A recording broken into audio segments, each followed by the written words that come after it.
My diplomatic transport had responded to a distress beacon in the Kepler 442 system, expecting to find Zephyrian refugees fleeing the latest Void Collective assault. Instead, we discovered a single human vessel, barely holding together with emergency patches and jury-rigged repairs.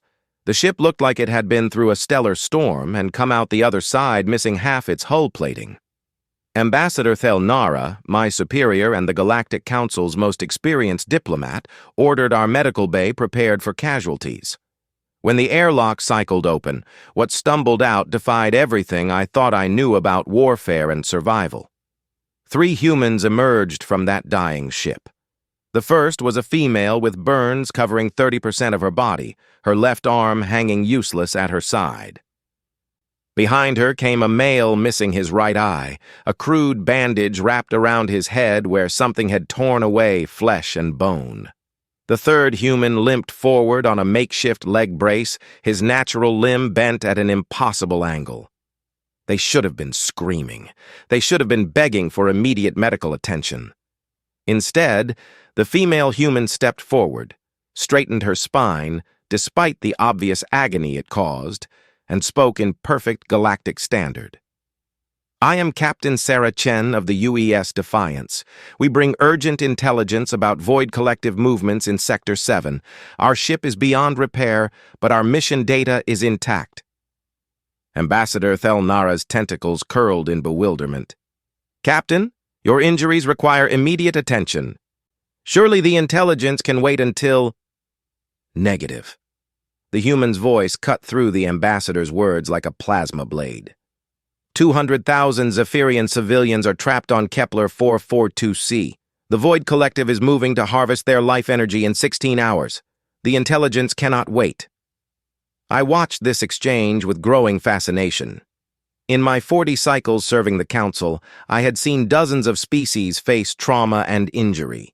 Zephyrians would retreat into meditative trances. Crystalline entities would fracture into protective shells. Even the warrior caste Thorek would demand pain suppressants before conducting any business. These humans simply ignored their damage and continued functioning. Captain Chen produced a data crystal from her torn uniform, her burned hand trembling from shock, but her grip steady. The Void Collective has developed new harvesting technology. They can drain an entire planet's biosphere in under 6 hours now. Our ship intercepted their communications 3 days ago. Ambassador Thelnara accepted the crystal, her scaled hands gentle despite her confusion. "Captain, how did you escape their detection? Our intelligence suggested the entire human fleet was destroyed at the Battle of Proxima Station." A bitter smile crossed the human's face. "The fleet was destroyed. We're all that's left of Task Force Omega. 47 ships reduced to scattered debris and dead space." She gestured to her injured companions. "Commander Torres lost his eye when the bridge console exploded.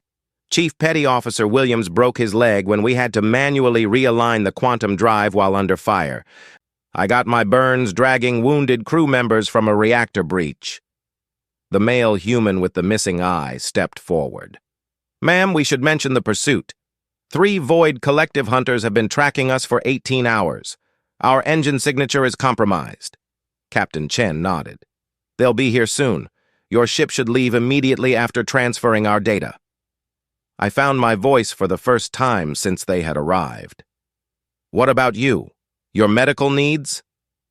The 3 humans exchanged glances, and something passed between them that I couldn't interpret. Captain Chen looked directly at me, and I saw something in her remaining eye that made my respiratory system stutter. "We're not leaving!" Ambassador Thelnara's tentacles flared in alarm. "Captain, your vessel is non-functional. You have no weapons, no shields, no propulsion. You cannot possibly engage 3 Void Collective hunters. Our ship still has life support and a functional reactor," the injured Chief Petty Officer said, his voice steady despite the obvious pain in his leg. "That's enough." "Enough for what?" I asked, though part of me already suspected the answer. Commander Torres smiled, and it was the most terrifying expression I had ever witnessed. "Enough to make sure those hunters don't follow you to Kepler 442c. Captain, recommend we program the reactor for catastrophic overload. Set it for maximum yield." My translator unit struggled with several human phrases that followed, but the intent was clear enough. They planned to sacrifice themselves to destroy their pursuers, buying time for the rescue of the Zephyrian civilians. Ambassador Thelnara worked quickly to transfer their intelligence data, while I watched these broken humans prepare for their final battle. They moved with mechanical precision despite their injuries, checking systems, downloading tactical data, and coordinating their suicide mission with the calm efficiency of a routine maintenance operation. "Captain," I said as she prepared to return to her dying ship, "there must be another way. Your species has already lost so much in this war. Surely 3 more lives." "3 lives against 200,000, Captain Chen interrupted. "The mathematics are simple, Ambassador Krelthos." She knew my name. Somehow, in their brief time aboard our vessel, she had learned my name and species designation. Humans, I was discovering, noticed everything. "Your people will remember this sacrifice," Ambassador Thelnara said, her voice thick with emotion. "The Galactic Council will ensure your names are honored." Captain Chen shook her head. "Don't honor us. Save those civilians and then figure out how to stop the Void Collective before they harvest every living world in the galaxy. That's the only honor we need." As they prepared to leave, Chief Petty Officer Williams paused at the airlock. "Ambassador, you should know something about humans. We're not brave. Bravery implies a choice between fear and action. We're just too stubborn to know when we're beaten." The airlock sealed behind them, and Ambassador Thelnara immediately ordered our pilot to jump to maximum warp. As we accelerated away from the doomed human vessel, I monitored communications frequencies, hoping to hear something, anything, from their final moments. 40 minutes later, 3 massive energy signatures appeared on our long-range sensors. The Void Collective hunters had arrived at the coordinates where we had encountered the human ship. For 17 minutes, our sensors detected weapons fire, movement, and tactical communications. Then a new signature appeared, a stellar magnitude energy release that briefly outshone the local star. When our sensors cleared, there were no ships remaining in that region of space. The humans had taken their pursuers with them into oblivion. The rescue operation at Kepler 442c succeeded. 200,000 Zephyrian civilians were evacuated before the Void Collective harvesting fleet arrived. The intelligence provided by Captain Chen and her crew saved an entire population and provided the first detailed analysis of the enemy's new planet-killing technology. But I couldn't stop thinking about those 3 humans. Their casual acceptance of mortal injury, their immediate prioritization of mission success over personal survival, the way they had looked at certain death and seen only another tactical problem to solve.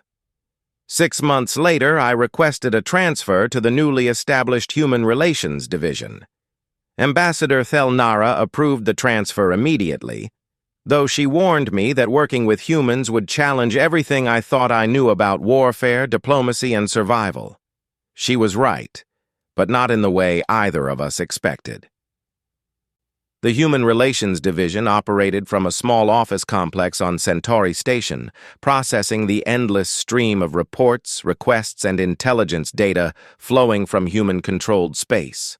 Most galactic species had established formal diplomatic channels within months of first contact. Humans had been fighting the Void Collective for 3 years before they bothered to send a proper ambassador. When Ambassador Elena Vasquez finally arrived, she came with a single aid and a data packet containing detailed tactical analysis of every major Void Collective engagement.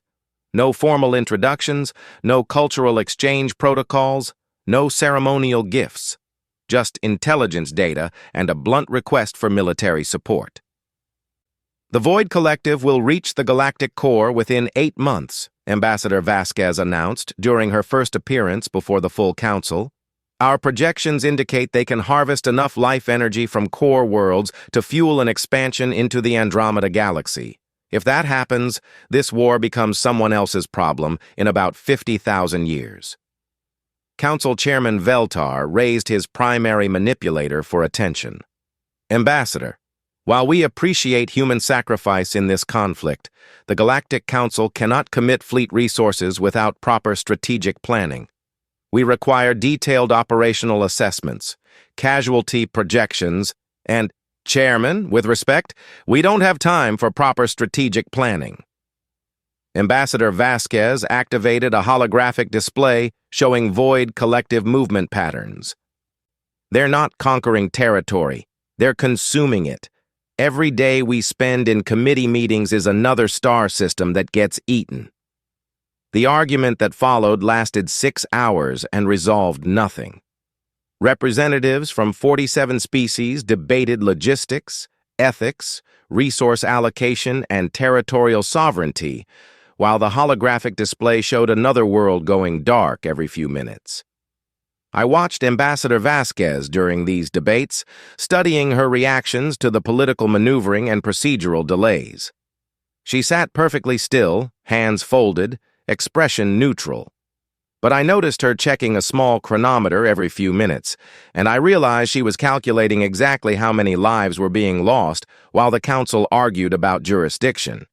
After the session ended in deadlock, I approached the human ambassador in the corridor outside the main chamber. Ambassador, may I ask about human military doctrine? Your species seems to approach warfare differently than others. She studied me for a moment, and I saw some of the same intensity I had witnessed in Captain Chen's eyes. Different how? Other species treat war as a disruption of normal life, something to be ended as quickly as possible so civilization can continue. Humans seem to treat war as normal life. Ambassador Vasquez nodded slowly. Ambassador Krelthos, isn't it? You were present when Captain Chen delivered intelligence about the Kepler 442 situation. Yes. I've been trying to understand how 3 severely injured humans could function so effectively under those circumstances. The answer is simpler than you think, she said. Humans have been at war with something for our entire evolutionary history. Climate, predators, disease, each other, scarcity, time, entropy. We're not fighting the Void Collective because we're brave or noble or any of the things your council representatives keep saying about us. Then why? Because we're good at it. War is just another problem to solve, and solving problems is what humans do. The Void Collective made 2 mistakes. First, they assumed we would react like other galactic species when threatened with extinction. Second, they gave us a clear enemy to focus on instead of fighting each other. As I prepared to leave, she added something that would haunt my thoughts for months afterward. The council keeps debating whether to commit resources to this war because they're trying to preserve their way of life. They don't understand that the war isn't separate from life. For humans, war is life. We've been preparing for something like the Void Collective for 300,000 years. We just didn't know what form it would take. That night, I began drafting my first report on human military psychology for the Council archives. It would become the foundation for everything the galactic community thought it knew about human warfare, though I would later realize how much I had missed in those early observations. The truth about humans wasn't revealed until the day I watched them advance into war. The call came at 0347 station time, dragging me from the deep sleep cycle my species required for proper neural function. Admiral Morrison's voice carried no emotion, but the background noise told a different story. Weapons fire, shouted orders, and the distinctive whine of ships under full military power. Ambassador Krelthos, we need a council observer for Operation Lazarus. Pack for extended deployment and report to Docking Bay 7 in 30 minutes. Admiral, what is Operation Lazarus? The end of the war, one way or another. We've found the Void Collective's primary harvesting facility, the place where they process life energy from consumed worlds and convert it into raw power for their expansion fleet. I dressed quickly, my mind racing through the implications. In 8 months of escalating conflict, No galactic species had successfully located a major void collective installation. Their ships appeared from nowhere, harvested entire biospheres, and vanished back into dark space without leaving traces. The vessel waiting in Docking Bay 7 was unlike any human ship I had seen before. Where other human vessels bore the scars of constant battle, this one looked pristine. Fresh hull plating gleamed under the docking lights, and weapon systems I couldn't identify studded its surface like mechanical tumors. Captain Julia Reyes met me at the airlock, her uniform crisp despite the early hour. "Ambassador, welcome aboard the UES Prometheus. We'll reach the target zone in 6 hours. Admiral Morrison wants you to observe our operational methods and report back to the Council." "Captain, what exactly am I observing?" She gestured for me to follow her through corridors that hummed with barely contained energy. The largest military operation in human history, 300 ships, 40,000 personnel, and every piece of experimental technology our species has developed in the last year. The bridge of the Prometheus defied everything I thought I knew about human ship design.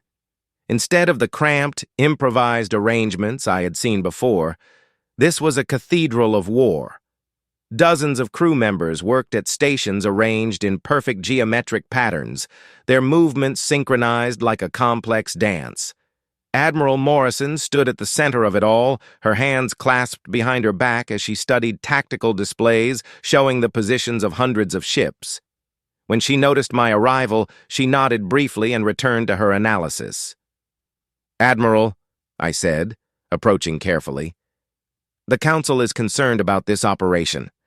We've received no detailed briefing, no strategic overview, no—" "Ambassador, with respect, the Council has had 8 months to develop an effective response to the Void Collective. In that time, they've held 47 committee meetings, commissioned 12 study groups, and passed exactly 0 actionable resolutions." She activated a holographic display showing a massive structure in deep space, surrounded by hundreds of smaller vessels. "This is Harvester Station 1. Our intelligence indicates it processes the life energy of approximately 50 worlds simultaneously. Every minute this facility operates, it generates enough power to fuel a dozen planet killers." I studied the image with growing horror. The station was enormous, easily the size of a small moon, its surface covered with organic-looking conduits that pulsed with sickly light. "How did you locate it?" "We followed the screaming." Captain Reyes stepped forward. "Our deep space monitoring arrays detected quantum resonance patterns consistent with mass consciousness termination. When 50 billion sapient beings die simultaneously, they leave traces in subspace. The Zephyrians you saved from Kepler 442c provided additional data," Admiral Morrison continued. "They remember the harvesting process, the way their life energy was slowly drained while they remained conscious and aware. We triangulated the source based on their trauma responses." I felt my respiratory system constrict. "Admiral, how do you plan to assault such a facility? Our intelligence suggests Void Collective stations are defended by reality-warping technology. We're going to walk through the front door." The next 6 hours passed in a blur of preparation and mounting tension. I observed human crew members conducting equipment checks, reviewing tactical data, and preparing weapon systems with mechanical efficiency. No one showed signs of fear or hesitation. They moved like components in a vast machine, each person perfectly suited to their role. What struck me most was their communication. Other species used formal channels, status reports, and hierarchical command structures. Humans seemed to operate through a form of controlled chaos. Orders were given and acknowledged with minimal words. Problems were identified and solved before they became critical. The entire operation flowed like water around obstacles, adapting instantly to changing conditions. During the transit, Captain Reyes showed me the weapon systems that made this assault possible. Standard kinetic weapons won't penetrate Void Collective shielding. Their defensive technology operates by redirecting matter and energy into parallel dimensions, So we developed something different. She led me to an observation deck overlooking the ship's main cargo bay. Below us, massive cylindrical devices were secured to the deck with restraining fields that flickered with contained energy. Quantum resonance torpedoes, she explained. They don't deliver explosive force. Instead, they synchronize with the quantum frequency of any matter they contact and force it into a state of temporal flux. Target atoms experience time at different rates until molecular bonds collapse. You're weaponizing entropy itself. Humans excel at turning natural forces into tools of war. We've been doing it since we discovered fire. When we reached the target zone, I understood why humans had been so secretive about their preparations. The assault fleet wasn't arranged in traditional battle formations. Instead, 300 ships had positioned themselves in a perfect sphere around Harvester Station 1 with the Prometheus at the center of the formation. Admiral Morrison activated the ship's communication system, broadcasting to the entire fleet. "All vessels, this is Prometheus Actual. Operation Lazarus is now in effect. Remember, we're not just fighting for human survival. We're fighting for every species the Void Collective has consumed. And every species they plan to consume. Make them count." The response came back as a single voice from 40,000 human throats. "For the consumed!" What happened next would haunt my dreams for the rest of my natural life. The human fleet didn't advance toward the station. Instead, they began moving inward in perfect synchronization, maintaining their spherical formation while closing the distance. Void Collective defenders responded immediately, launching swarms of fighter craft and activating reality distortion fields that should have torn the attacking ships apart. Human vessels simply ignored the defensive measures. Ships disappeared into dimensional rifts and reappeared moments later, continuing their advance without missing formation. Fighter swarms that should have overwhelmed individual vessels found themselves trapped in localized time dilation fields, their weapons fire slowed to harmless light shows. "How are they doing this?" I asked Captain Reyes. 6 months ago, we captured a Void Collective cruiser intact. Our science teams have been reverse engineering their technology ever since. The difference is that they use reality manipulation for destruction. We use it for adaptation. On the tactical display, I watched human ships begin firing their quantum resonance torpedoes. The weapons didn't travel through space in any conventional sense.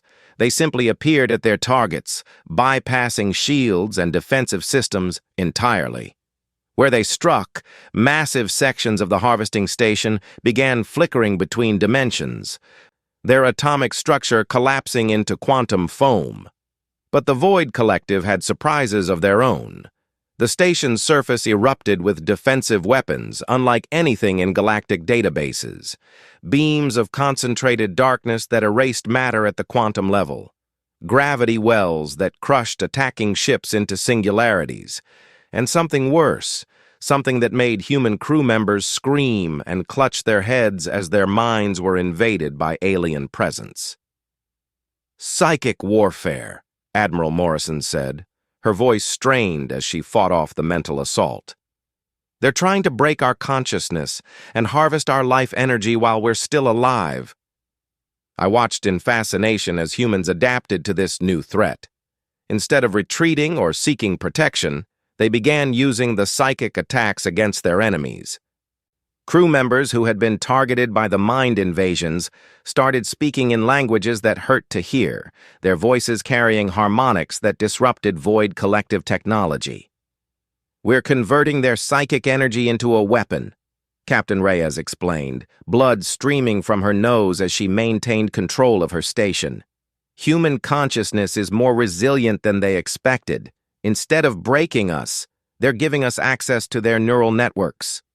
The battle reached its climax when Admiral Morrison ordered the final phase of the operation. "All ships, implement Lazarus Protocol. Full quantum entanglement in 3, 2, 1, mark." Every ship in the human fleet simultaneously fired their remaining quantum torpedoes, but not at the harvesting station. Instead, they targeted each other, creating a web of quantum resonance that connected all 300 vessels in a single massive weapon system.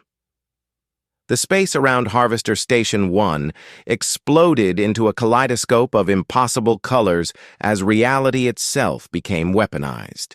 Dimensions folded and unfolded, time moved backward and forward simultaneously. Matter converted to energy and back again in endless loops. When the chaos subsided, the harvesting station was gone. Not destroyed, not damaged, but simply absent from local space-time.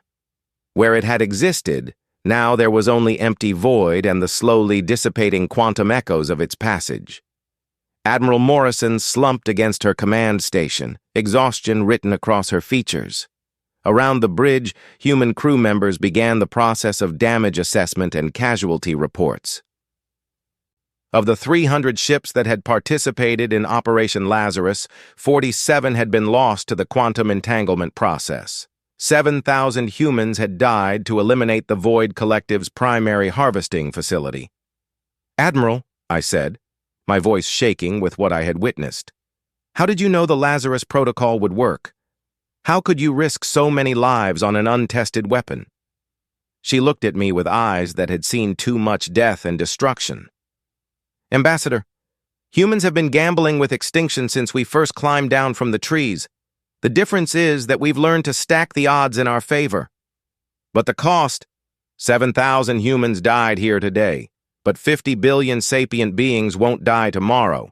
The mathematics are acceptable."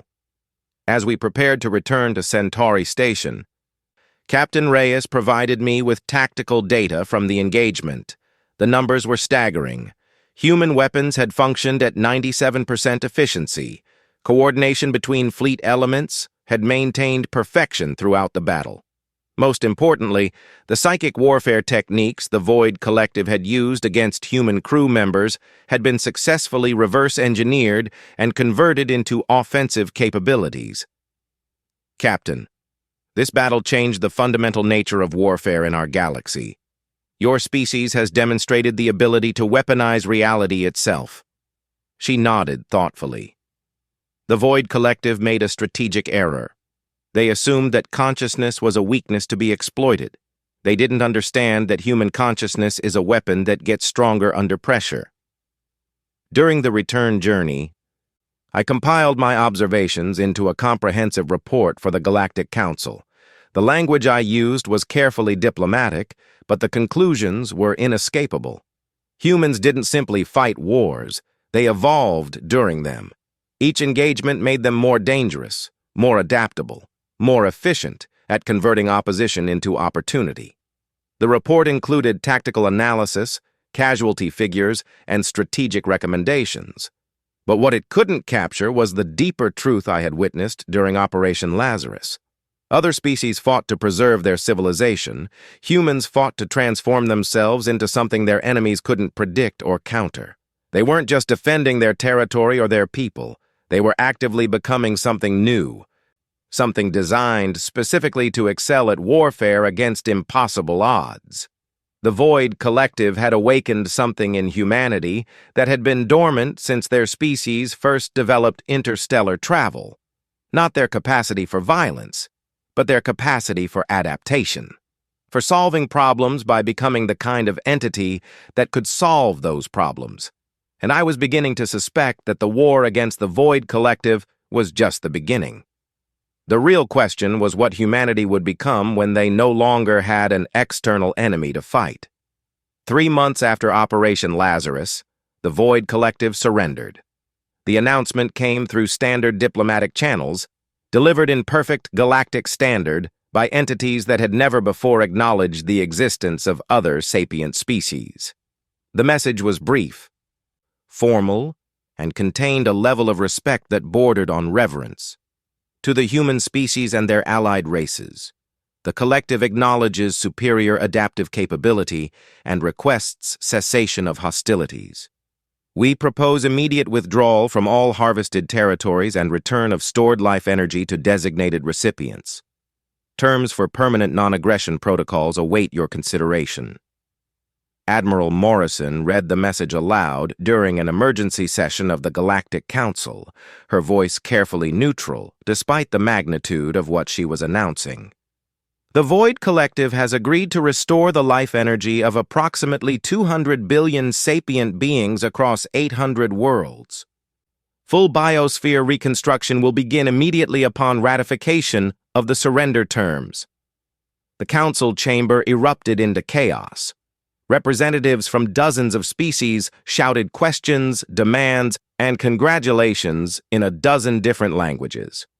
Chairman Veltar called for order repeatedly, his manipulators clicking in agitation as he tried to restore procedural dignity to the proceedings. I sat in my designated observer section, struggling to process what I had heard. The Void Collective had been harvesting life energy across the galaxy for thousands of years. They had consumed entire civilizations, reduced flourishing worlds to dead rock, and shown no sign of mercy or negotiation in all that time. Now they were offering to undo it all. Ambassador Vasquez requested permission to address the council, her expression giving away nothing of what she must have been feeling. The human government has reviewed the surrender terms and finds them acceptable, with one modification. We require direct oversight of the restoration process to ensure compliance with the agreement. Ambassador, Chairman Veltar said, his voice strained with the effort of maintaining diplomatic protocol, while the Council appreciates human military success in this conflict. The administration of galactic reconstruction should properly fall under no. The single word cut through the chamber like a blade, silencing the political maneuvering instantly.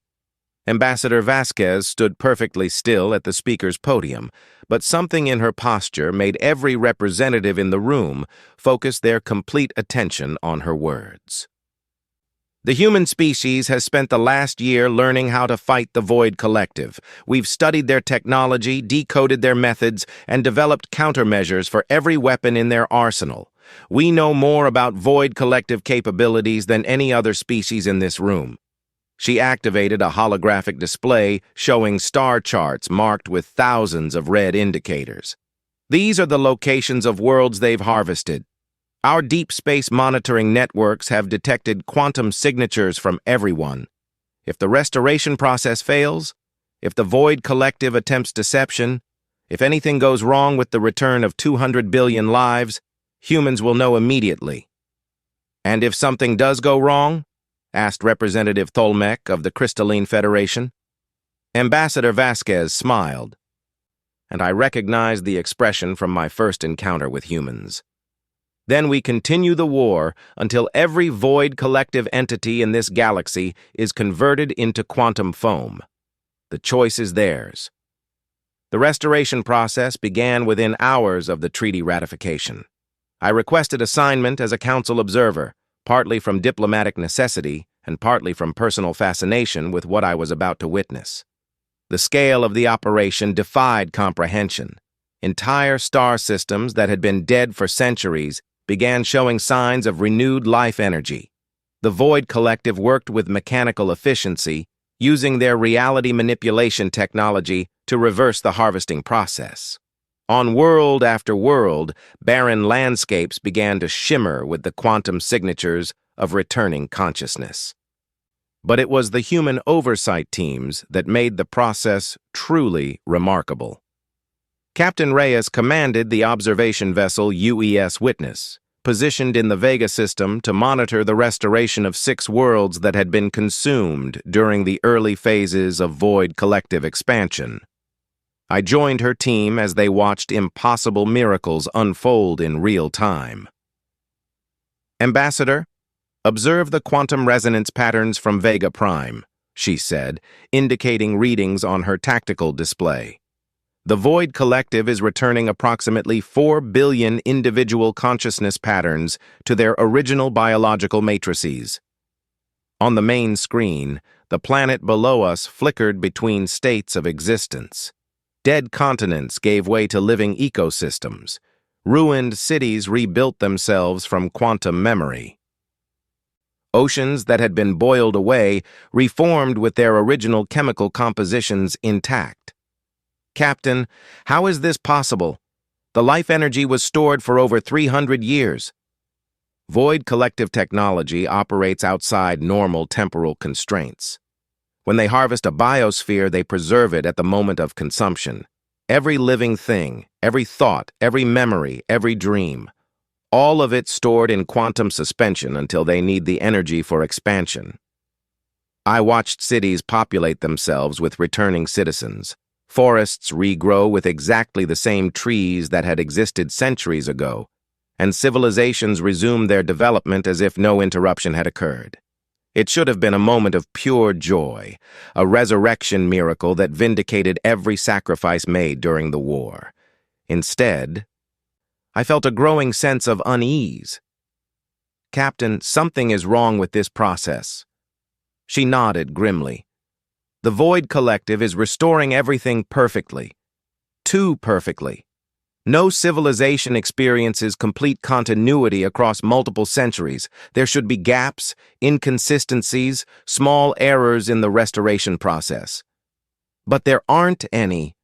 None that our instruments can detect, which means either the Void Collective has technology far beyond what we encountered during the war, or they're implementing the restoration exactly as specified to avoid giving humans any excuse to resume hostilities. The communication came during our third day of observation, a direct transmission from the planet's surface, broadcast in the ancient vegan language that had been dead for 3 centuries. The translation came through clearly. To the human protectors above, we remember everything: the consumption, the storage, the dreams we shared while suspended in quantum darkness. We remember the price paid for our restoration. How do we honor the debt we owe to your species? Captain Reyes responded with characteristic human directness. You honor the debt by living, by rebuilding your civilization and ensuring that what happened to you never happens to anyone else. That's all the payment humans require. Similar messages came from every restored world. Grateful civilizations thanking their human protectors and offering various forms of repayment. Resources, technology, territorial concessions, anything that might adequately express their gratitude for resurrection from quantum death. Humans refused everything except one thing: information. We want to know what you learned while you were stored, Admiral Morrison explained during a briefing with the Council. The Void Collective kept 200 billion consciousness patterns in quantum suspension for varying periods of time. During that storage, those consciousness patterns existed in direct contact with Void Collective technology. Ambassador Vasquez provided additional context. The restored populations have memory access to Void Collective databases, communication networks, and strategic planning systems. They've experienced the galaxy from the perspective of our former enemies. That intelligence is invaluable for preventing future conflicts. What they discovered changed everything. The Void Collective hadn't been a species in any conventional sense. They were a technological ecosystem, created by an ancient race that had faced extinction from entropy itself. Rather than accept death, they had converted their consciousness into pure energy and developed the harvesting technology to sustain themselves indefinitely. For millions of years, they had consumed other sapient species not from malice, but from necessity. They required the life energy of biological consciousness to maintain their existence. It was the only way they could continue existing in a universe where entropy eventually claimed all organized matter. But humans had presented them with an alternative. The quantum entanglement technology we used during Operation Lazarus taught them something new. Captain Reyes explained as we reviewed the intelligence gathered from restored populations. They learned that consciousness could be weaponized, transformed, and adapted without requiring consumption of other sapient life. They're modeling human adaptive capabilities in their own consciousness patterns, Admiral Morrison added, learning to evolve instead of simply sustaining themselves through predation. I found this information deeply disturbing. Admiral, you're describing a fundamental change in Void Collective nature. How do we know this adaptation won't make them more dangerous rather than less? Because they asked us to teach them. The request came through diplomatic channels 6 months after the restoration process completed. The Void Collective wanted to establish formal cultural exchange programs with humanity. They offered to share their reality manipulation technology in exchange for human expertise in consciousness adaptation and evolutionary development. The Galactic Council debated the proposal for weeks. Representatives argued about security implications, technological contamination, and the fundamental ethics of teaching warfare techniques to former enemies. The discussion might have continued indefinitely if humans hadn't provided their answer first. "We accept the exchange proposal," Ambassador Vasquez announced during a council session. "Humanity will establish joint research facilities with Void Collective entities for the development of non-destructive consciousness enhancement techniques." Chairman Veltar's manipulators flared in alarm. "Ambassador, this decision affects galactic security. Surely the Council should have input into—" "The Council has had 8 months to develop post-war reconstruction policies," Admiral Morrison interrupted. "In that time, you've held 93 committee meetings and passed exactly 0 actionable resolutions. Humanity is not waiting for consensus on matters of galactic security." What followed was the most remarkable transformation I witnessed during my entire diplomatic career. Humans and Void Collective entities began working together to develop technologies that enhanced consciousness without requiring the death of other sapient beings. Joint research stations appeared throughout human space, staffed by teams that included former enemies collaborating on projects that redefined the nature of existence itself. The first breakthrough came within months. Instead of harvesting life energy from biological consciousness, the joint teams developed methods for generating equivalent energy from quantum vacuum fluctuations. The technology required precise consciousness control to maintain quantum coherence, but it provided unlimited power without any need for predation.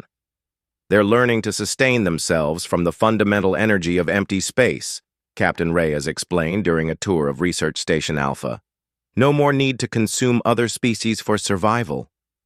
But the true revelation came when I observed a joint human-void collective training exercise. The participants weren't learning to fight more effectively. They were learning to think more effectively. Consciousness enhancement techniques that allowed sapient beings to process information at quantum speeds, adapt to new situations instantaneously, and solve problems by fundamentally altering their own cognitive capabilities. "Ambassador Krelthos, you've been documenting human behavior for over a year," Admiral Morrison said during our final meeting before I returned to Council space. "What's your assessment of our species?" I considered my answer carefully. "Admiral, humans don't fight wars to win them. You fight wars to become something that can't lose them. The conflict with the Void Collective wasn't about territorial defense or resource protection. It was about transforming both species into something better than what you were before." She nodded thoughtfully. "The galaxy is full of species that have achieved stability by avoiding change. They've built civilizations that can last for millions of years without significant adaptation. But stability isn't the same as strength. And humans prefer strength. Humans prefer growth, change, adaptation, evolution, problem-solving, becoming something new when circumstances require it. The Void Collective gave us the ultimate problem to solve. How do you defeat enemies who can manipulate reality itself?" And the answer was to become something that could manipulate reality better than they could. The answer was to become something that could teach them to manipulate reality without needing to destroy other sapient life in the process. War isn't about defeating enemies, Ambassador. It's about transforming them into allies. As my transport departed human space, I compiled my final report on human military capabilities for the Galactic Council archives. The document ran to over 300 pages, and included detailed analysis of every engagement I had witnessed, every tactical innovation I had observed, and every strategic principle I had identified. But the conclusion was simple enough to fit into a single paragraph. Humans do not fight wars to preserve their civilization. They fight wars to create new forms of civilization. They are not defending their species. They are actively evolving their species. Any future conflict with humanity should be approached with the understanding that they will emerge from that conflict as something different than what they were when it began. The question is not whether humanity can be defeated, but whether the entity that defeats them will remain recognizably the same species that began the fight. I transmitted the report to the Council archives and settled in for the long journey home.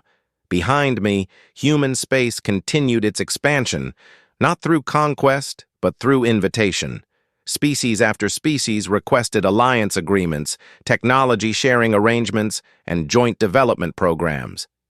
The war was over, but humanity's transformation of the galaxy had only just begun.